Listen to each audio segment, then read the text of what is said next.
नमस्कार, एकमत डिजिटलमध्ये आपल्या सगळ्यांचं स्वागत आहे. माझा प्रभाग माझं विजन या विशेष कार्यक्रमामध्ये आपण आपल्या सगळ्यांचं स्वागत आहे. मी आज वार्ड क्रमांक 12मध्ये आहे. वार्ड क्रमांक 12च्या तरुण तडफदार उमेदवार जे आहेत प्रियंका विश्वजित गायकवाड आपल्यासोबत आहेत. ताई, आपलं खूप खूप स्वागत आहे या कार्यक्रमामध्ये. खरं तर आपण निवडणुकीला सामोरे जात आहे, लोकांपर्यंत पोहोचत आहे. लोकांचा या निवडणुकीमध्ये कसा प्रतिसाद मिळतो आपल्याला? लोकांचा खूप सकारात्मक प्रतिसाद मिळतोय आणि खूप अपेक्षा आहेत त्यांच्या आणि आवर्जून ते प्रश्न विचारतायत आणि आवर्जून म्हणजे आपुलकीने स्वागत पण करतायत, औक्षण करतायत आणि ते बघून खूप छान वाटतंय. आणि ज्या पद्धतीने ते आमचं स्वागत करतायत त्याच्यावरून वाटतंय की आम्ही त्यांच्या विश्वासात पात्र ठरू आणि त्यांचा हाच विश्वास माझ्या कामाला प्रेरणा देणार आहे आणि खूप चांगलं वाटतं. आपण ज्यावेळेस या प्रचारादरम्यान मतदारांपर्यंत पोहोचताय त्यावेळेस मतदारांना म्हणजे कुठले प्रमुख मुद्दे आहेत त्यावरती आपण त्यांना प्रचार करताय? प्रचाराचे कुठले मुद्दे आहेत आपले?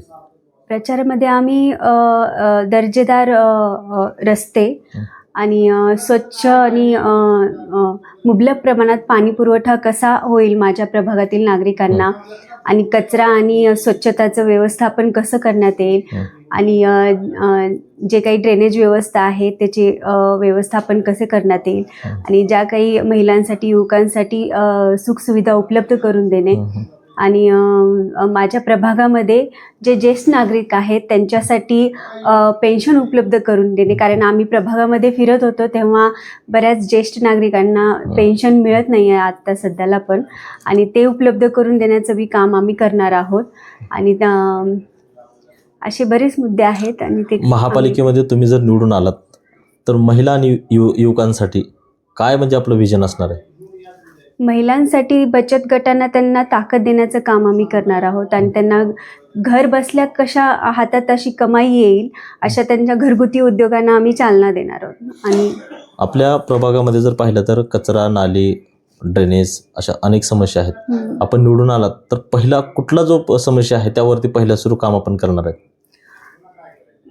निवडून येताच आम्ही रस्त्याचे जे काम आहेत, रस्ता आणि मेन पाणी पुरवठा, लोकांना स्वच्छ पाणी मिळालं पाहिजे आणि रस्त्यामध्ये जे खड्डे आहेत ते रस्त्याचं दुरुस्तीकरण करणं, दर्जेदार रस्ते कसे माझ्या प्रभागात येतील आणि स्वच्छता कशी होईल म्हणजे घंटागाडी दररोज ही माझ्या प्रभागामध्ये आलीच पाहिजे आणि नागरिक हे घंटागाडीमध्येच कचरा टाकतील यासाठी मी जनजागृती करणार आहे.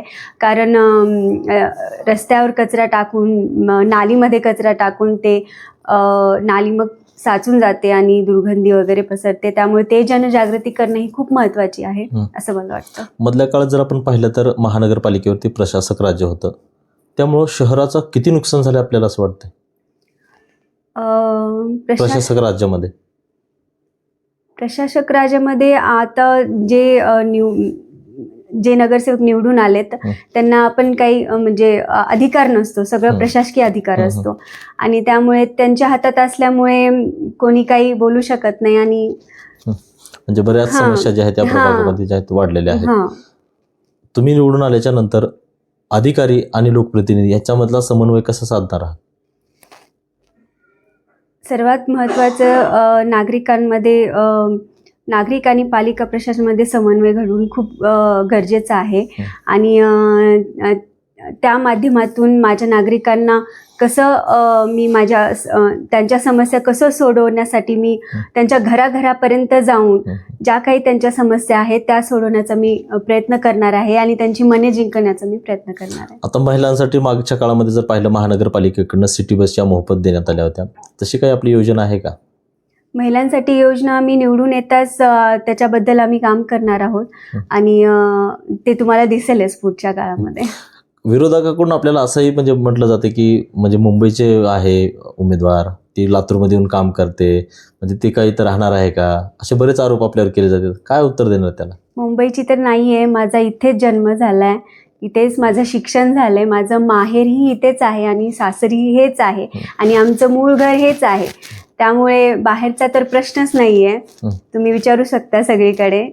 मी इथेच वाढलेली आहे आणि शिकलेली आहे, त्यामुळे बाहेरचा प्रश्नच होत नाही. बरोबर. आता याच्यामध्ये सगळ्या या गोष्टीमध्ये आपण ज्यावेळेस या मतदारसंघ म्हणजे आपल्या प्रभागामध्ये फिरता या प्रभागामध्ये म्हणजे इतर हे उमेदवार जे आहेत या फिरत आहेत, तर प्रियंका गायकवाड यांनाच का निवडून द्यायचं लोकांनी? कारण मी उच्च शिक्षित आहे आणि मला या प्रभागातील जनतेच्या समस्येची जाण आहे आणि काम करण्याची ठाम इच्छा आहे आणि फक्त आश्वासनावर नाही तर कामातून विश्वास निर्माण करण्यावर माझा भर राहणार आहे आणि जनतेचे जे काही प्रश्न आहेत ते महानगरपालिकेमध्ये प्रभावीपणे मांडण्यासाठी मला संधी द्यावी आणि मी ठामपणे सांगते की येत्या 5 वर्षात प्रियंका विश्वजित गायकवाड हे नाव कामाचा दर्जा म्हणून ओळखला जाईल, यासाठी मी कटिबद्ध आहे. खरं तर आपण लातूर शहरामधला जर विचार केला तर लातूर हे शैक्षणिक हब म्हणून ओळखलं जातं, कारण देशाच्या कानाकोपऱ्यातून विद्यार्थी या लातूर शहरामध्ये शिक्षणासाठी येतात आणि जवळपास 1 वर्षामध्ये जर पाहिलं तर 2000 पेक्षा अधिक डॉक्टर हे लातूरमधून घडतात. आणि या निमित्तानं आता दिवसेंदिवस वाढती गुन्हेगारी आहे, ड्रग्सचं प्रमाण जे आहे ते वाढत आहे. त्यावरती महानगरपालिका म्हणून तुम्ही ज्यावेळेस सत्तेमध्ये याल त्यावेळेस कशा पद्धतीने यावरती आळा घालणार आहात? गुन्हेगारीचं प्रमाण वाढलेलं आहे आणि त्यावर आळा घालणं हे खूप गरजेचं आहे. त्यासाठी पोलीस प्रोटेक्शन वाढवणं तेही गरजेचं आहे. रात्रीच्या ज्या पोलीसच्या वाऱ्या आहेत ते पण वाढवणं गरजेचं आहे आणि सुरक्षेच्या दृष्टीने CCTV हा खूपच महत्त्वाचा विषय आहे आणि तो CCTV लावणं खूप गरजेचं आहे, जेणेकरून जे काही घडेल त्याच्यामध्ये रेकॉर्ड होऊन आपल्याला ते समजेल की नेमकं काय घडलंय, चोरी वगैरे काय असेल आणि लोक सुरक्षित राहतील. आणि प्रकाश योजना माझ्या प्रभागामध्ये हे स्ट्रीट लाईट प्रत्येक गल्लीमध्ये हे लागलीच पाहिजे आणि CCTV लावण्याचं आमचं नियोजन आहे. जाता जाता मतदारांना काय आव्हान करणार ते त्या 15 तारखेच्या मतदानासाठी? आपल्या प्रभागामध्ये जे मतदार आहेत त्यांच्यासाठी काय आव्हान असणार आहे आपलं? मी मतदारांना आव्हान करते की लातूरच्या सर्वांगीण विकासासाठी आम्हा 4ही उमेदवार माझ्यासोबत आहेत. ते दीपाताई गीते, साळुंकेताई, गणेशदादा गोमसाळे आणि मी स्वतः प्रियंका विश्वजित गायकवाड, आमच्या 4ही उमेदवाराला मतरूपी आशीर्वाद द्या आणि येत्या 15 तारखेला कमळाच्या चिन्हासमोरील बटन दाबून आम्हाला प्रचंड मताने विजयी करा, हीच नम्र विनंती करते. ताई खूप खूप धन्यवाद आणि आपल्याला पुढील वाटचालीसाठी खूप साऱ्या शुभेच्छा. आपण प्रचंड बहुमताने निवडून याल अशा मी आशा बाळगतो. आणि खरं तर लातूरची जनता ही सुज्ञ आहे. लातूरची जनता येत्या 15 तारखेला मतदान करणार आहे आणि 16 तारखेला जो आहे तो निकाल लागणार आहे. या लातूर महानगरपालिकेवरती नेमकं गुलाल कुणाला लागणार आहे हे पाहणं महत्त्वाचं आहे. या माझा प्रभाग माझं विजन या कार्यक्रमामध्ये आज इथेच थांबतोय. कॅमेरामॅन संदीप गवळीसह सुनील कुमार, एकमत डिजिटल, लातूर.